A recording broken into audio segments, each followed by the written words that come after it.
Y esta semana la casa de subastas francesa Million, ¿se acuerda? Le comentábamos aquí, ofertó 120 piezas de origen prehispánico, 95 de las cuales fueron reclamadas por el gobierno mexicano al ser consideradas patrimonio artístico del país. Sin embargo, a pesar de las gestiones, no se logró detener el proceso de subasta. Ahora, para analizar cómo se da este tráfico de piezas arqueológicas y cómo podemos detenerlo, tenemos en la línea de Meganoticias TVC al diputado Jesús Ricardo Fuentes Gómez, quien se desempeñó como asesor en el Instituto Nacional de Antropología e Historia y como exdirector de Asuntos Legales de la extinta Conaculta. Diputado, ¿cómo estás? Un gusto saludarte.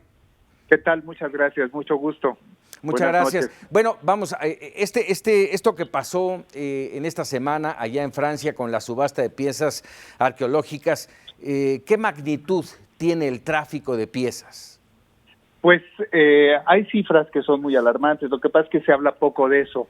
El tráfico ilícito mueve muchísimo dinero en el mundo. Podríamos decir que está después de el tráfico de armas y la trata de blancas, está el tráfico de obras artísticas, piezas arqueológicas y obras de arte, pinturas, esculturas. Es un asunto muy grave y que sí hay un grave problema.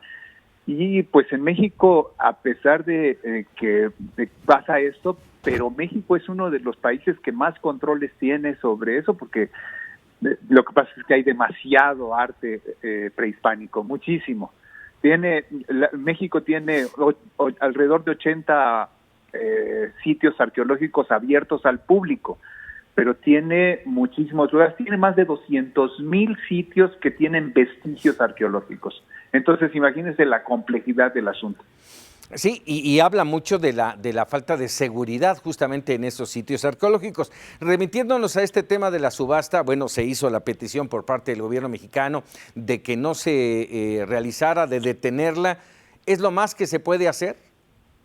Bueno, es que hay varias cosas. Primero, la ley de México, la Ley Federal sobre Monumentos y Zonas Arqueológicos, Artísticos e Históricos, establece que hay monumentos históricos o monumentos arqueológicos que son por determinación de ley.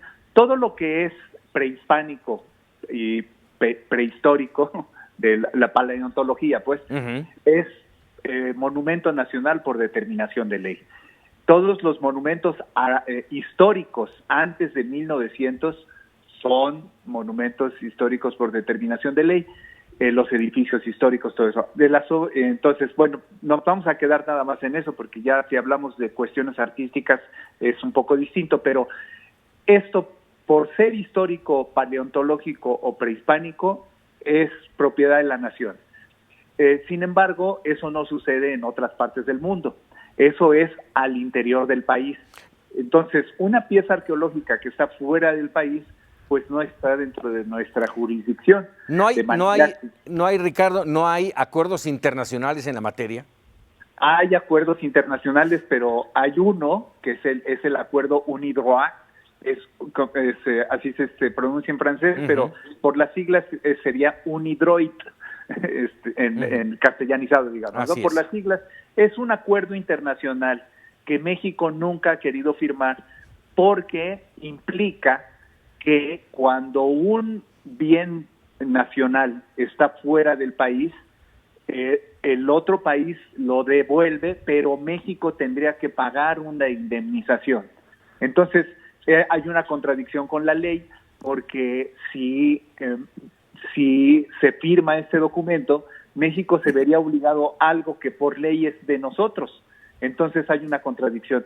Hay todo un debate sobre esto. El Instituto Nacional de Antropología e Historia nunca ha accedido a firmar este acuerdo, pues porque ¿cómo vamos a pagar por algo que es nuestro, no? Claro. Ahora, ya la subasta ya se realizó, las piezas ya se vendieron. ¿Qué puede hacer México para recuperarlas? Pues tendría que, es muy complejo porque la persona que la compra, pues sí, te la devuelvo, pero págame lo que pague por ella, ¿no?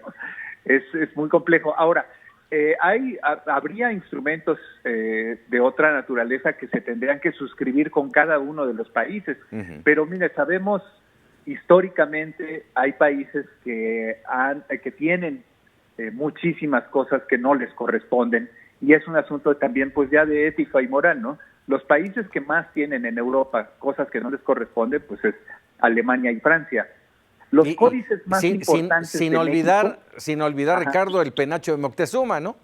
bueno, eso está en Austria, pues sí, también. Sin embargo, el penacho de Moctezuma, bueno, es un caso muy emblemático, que está muy bien cuidado, y trasladarlo pues podría provocar que se deshaga, justamente porque se trata de una pieza orgánica. Así es. Entonces, el cuidado que tienen ahí, pues, no sé, sí hay arte plumario aquí en México y tiene unos especialistas que son de primerísimo nivel, pero por el simple hecho de pensar en el traslado, estamos poniendo en riesgo la pieza. Pero bueno, volviendo a lo otro, tendríamos que suscribir acuerdos con cada uno de los países para establecer justamente ciertos criterios. Lo que tenemos que evitar es que se sigan llevando piezas. Así es. ¿Qué hacer? Bueno, es que aquí hay un problema que yo lo veo de este tipo. En México, cuando llegamos al aeropuerto, pues prácticamente se tienen que desvestir, ¿no? Tienes que quitar el cinturón, todo lo de metal, y hay de ti si llevas un perfume que tiene más de 100 mililitros, te lo quitan. Así es. Un gel para el cabello, te lo quitan. Un corta uñas, te lo quitan. Pero si llevas un rollo de carteles, pósters, y adentro llevas una obra pictórica, o llevas en tu maleta una pieza prehispánica que metes, la documentas en el equipaje, pues eso te puede salir. No hay controles para piezas de arte. Bueno, de entrada sería muy difícil reconocer para quienes se encuentran en el área de aduanas, reconocer si una pieza es original o es una artesanía que compró el turista. Claro, pero las artesanías justamente se requiere un permiso del Instituto Nacional de Antropología e Historia. Las artesanías que se compran en las tiendas tienen un sello. Entonces también hay controles. Ahora, lo que pasa es que se tiene que capacitar a la gente. Y voy a poner un ejemplo. En Perú, cuando uno sale en el aeropuerto de Lima, pasa uno por el filtro similar al que sucede en México, en donde pues se desviste uno, hay todo lo de metal, teléfonos, ya sabemos esa historia. Sí. Y después hay otro filtro para cuestiones que verifican ellos, que son básicamente textiles y obra plástica. Ahí es otro filtro. Entonces sí hay un control que está bajo la responsabilidad de la Secretaría de Cultura de Perú. Y ya con esto que nos explicas, Ricardo, ¿la Cámara de Diputados está planeando hacer algo, presentar alguna iniciativa en este sentido? No lo sé, a ver, esto es del ámbito federal. Yo soy diputado por la Ciudad de México, del 5º Distrito de la Ciudad de México. Y esto pues es el ámbito federal, corresponde a la Cámara de Diputados y al Senado en su caso. Pues por lo que nos dices de lo perdido, pues ya ni siquiera lo recuperado, ya lo perdimos. Bueno, tendríamos que recuperar algo y ponerlo en la exposición que hay en Los Pinos, que así se llama, ¿no? De lo perdido, lo que aparezca. Así es. Donde se colgó lo poco que se rescata, lo poco que nos dejaron. Bueno, Ricardo Fuentes, te agradezco mucho estos minutos para Mega Noticias TVC. Estoy a la orden. Hasta luego. Muchísimas gracias. Del diputado Ricardo Fuentes Gómez. Y este tema que, bueno, pues así por lo que nos dice, ya perdimos esas piezas y seguiremos perdiendo mientras no haya controles para evitar el robo de piezas arqueológicas de nuestro país.